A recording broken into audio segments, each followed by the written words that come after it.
আজকে প্রচুর পরিমাণে ঝড় হয়েছে।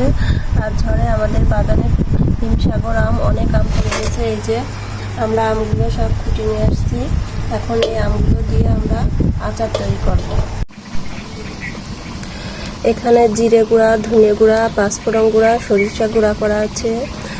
আমরা এই যে আমগুলো তেলের উপরে দিয়ে দিয়েছি, দিয়ে এর ভিতরে রসুন, আদা, শুকনো মরিচ এগুলো দিয়ে কিছুক্ষণ নাড়তে হবে। তেজপাতা দিয়েছি 2-3টা, হালকা স্বাদ মতন লবণ, হলুদ দেওয়া হয়েছে। এবার আমরা ঝালের গুঁড়া দেব,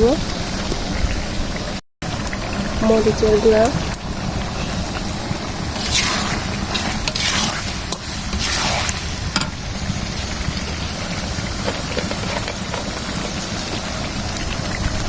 ভিনেগার দিয়ে দেব।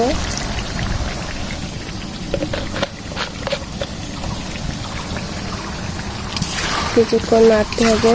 নাড়ার পরে এর ভিতরে আমরা চিনি দিয়ে দেব।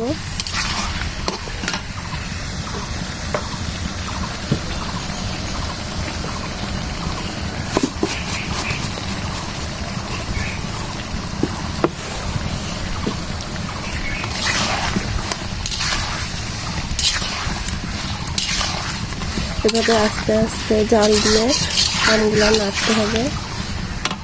এবার আমরা ভেজে রাখা মশলাগুলো সব দিয়ে দেব।